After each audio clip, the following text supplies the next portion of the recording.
Good morning, good morning. Welcome to the KetoMom page. I'm trying to hide from the sun. It is going to be a great day.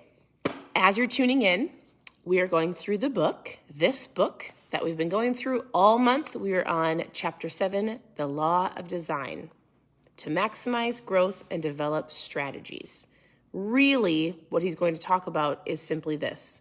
If you don't design your own life, chances are you'll fall into somebody else's plan. And guess what? Guess what they may have planned for you? Not much. And so as you're tuning in, we are going through every morning. My goal is just mindful morning, mindset morning.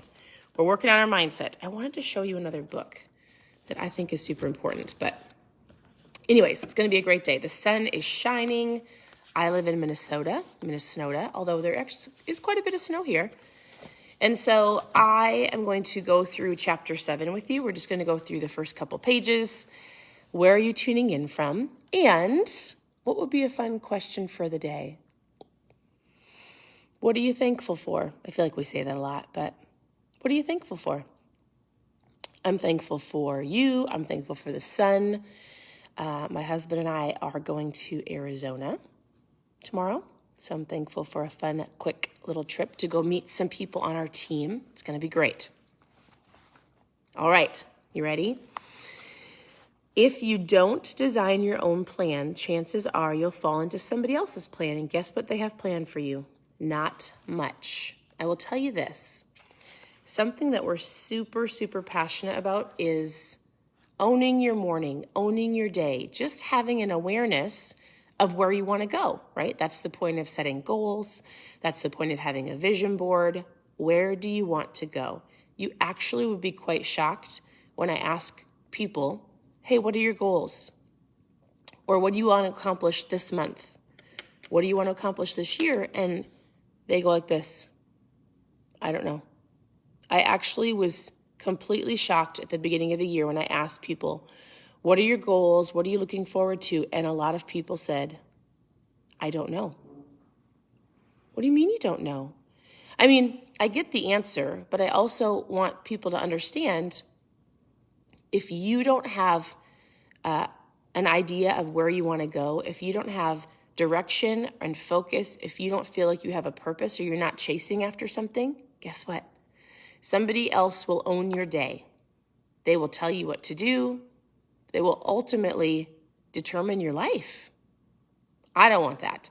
And so I've read this, I actually was thinking for next month, I've got a couple things I'm thinking about, but how many of you went through this book? We went through it in June, I believe, and I'm kind of thinking of re-going through this book or Atomic Habits next month in February.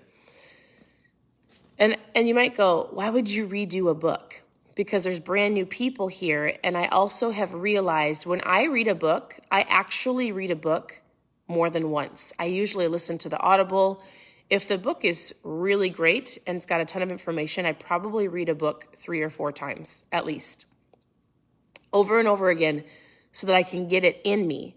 So I was looking for a new book for next month, and I thought I actually might redo Atomic Habits, or we might re-go through the Miracle Morning. So I would love to know what your thoughts are.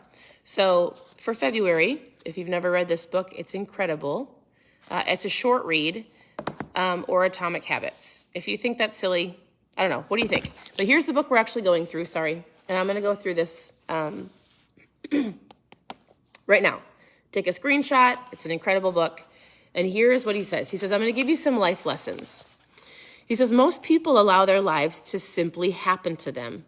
They float along, they wait, they react, and by the time a large portion of their life is behind them, they realize that they should have actually been proactive and had strategies or had an idea of where they wanted to go. They let other people decide. He said, life is very simple, but keeping it that way is difficult. He says, I believe in life is simple. It's a matter of knowing your values. Do you know your values? Making some key decisions based on your values, and then managing those decisions on a day-to-day basis. Do you know your values? Does your family have a mission statement?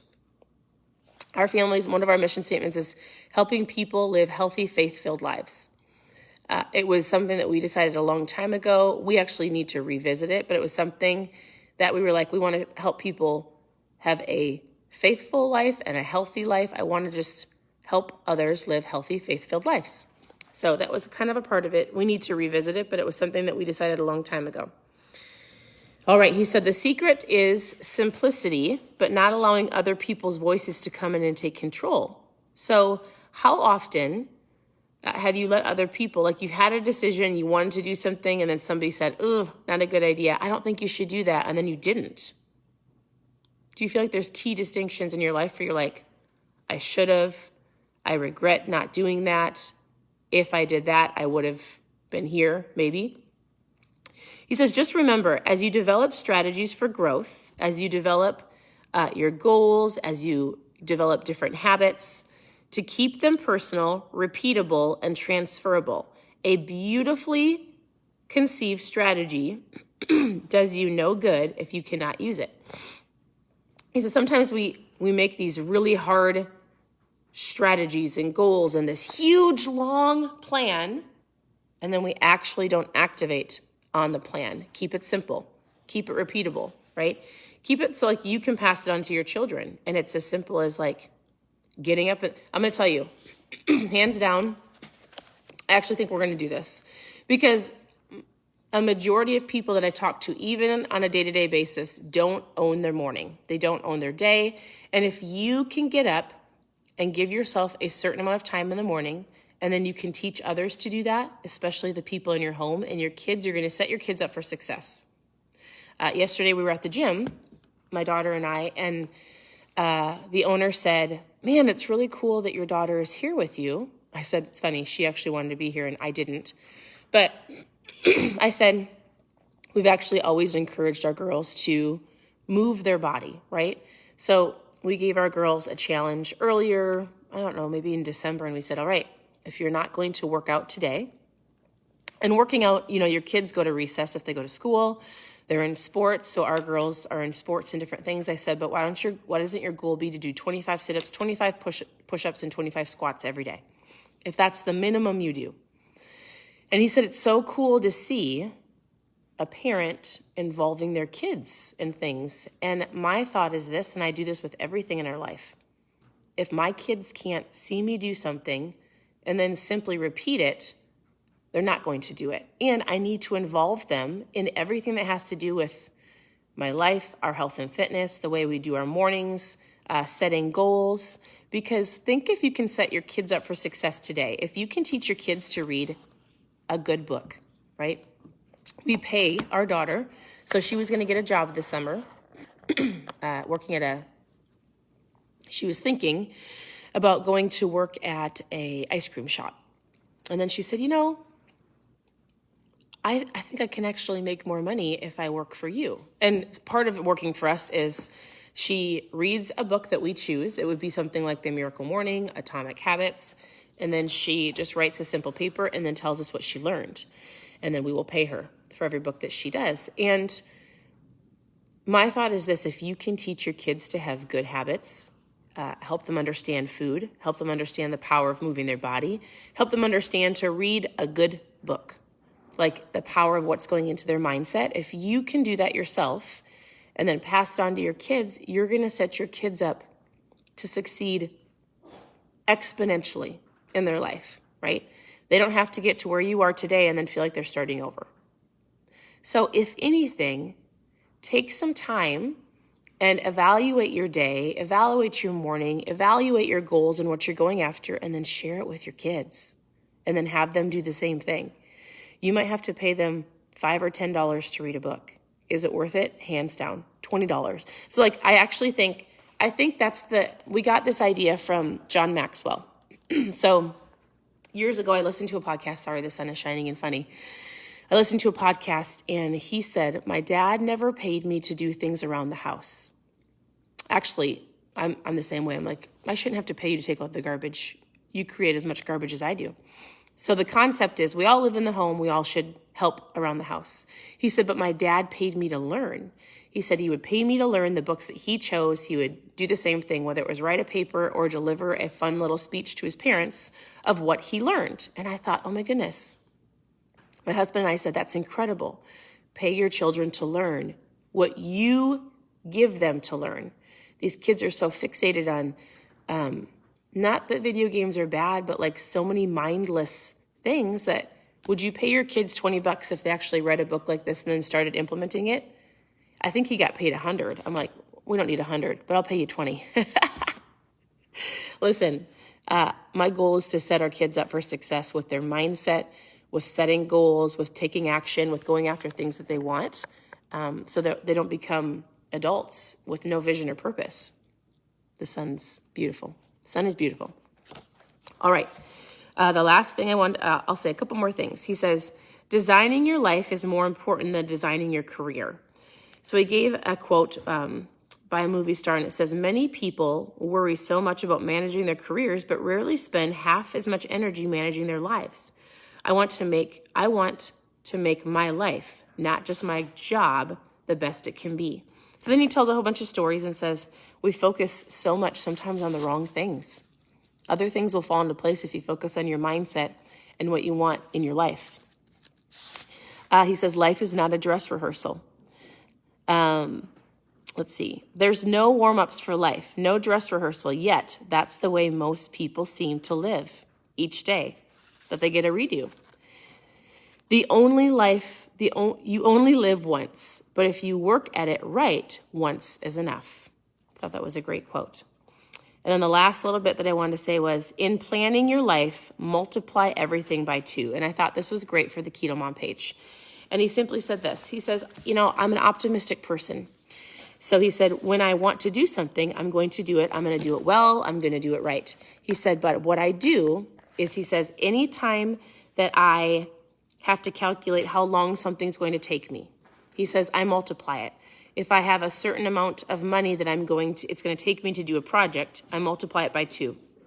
He says, 2 isn't a magical number. It just seems to work for me. He says, I found that multiplying everything by 2 infuses realism into my optimism. He's like, I'm an optimistic person.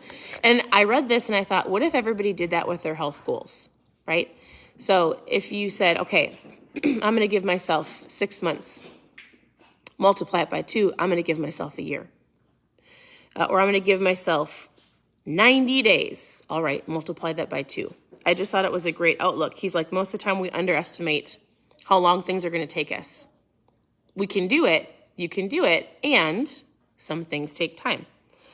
He says, I'm aware that I am especially impatient person. He says most people are, but I think that people naturally desire for things to come quickly and easily, including personal growth. The secret isn't really to want more or want it faster. It's to get more time and attention into what you have and what you can do now. He says, I'm going to give 3 times the effort and energy to growing yourself, and allow yourself to grow slowly and with deep roots. He says, remember this, a squash vine or a tomato plant grows in a matter of weeks. It produces for several days and weeks and then dies when the first frost comes. In comparison, a tree grows slowly over years, decades, and even centuries. It produces fruit for decades, and if it's healthy, it stands up to a frost, a storm, or a drought. As you develop strategies for growth, give yourself the time and resources that you need. Whatever amount seems reasonable for you, multiply them by 2. That practice will help you keep from being discouraged and giving up too soon. Be a tree, not a tomato plant, right? So all of you hopefully have goals for this year, and you're going after those goals, creating new habits, creating new systems. And remember that it's not who gets there the fastest. It's who is creating the roots, which is your systems and habits, which is going to create a lifestyle for you, which ultimately you are going to stick with for the rest of your life. And the ones who don't create the systems and the habits will be like the tomato plants and then go back to their old ways and then have to start over again every season. The lesson today is don't be a tomato plant. It's actually pretty good. We want to be a tree. All right. With that, this is the book. As always, continue to tune into the page. Send me messages with whatever questions that you have, and then we'll do some keto tips and tricks later on this afternoon, shaking up ketones on another live. Otherwise, just scroll through the page, grab yourself some recipes, try something new, and always ask questions. So I hope you have an incredible day. I'm here to help, and we'll talk to you soon. Bye, everybody.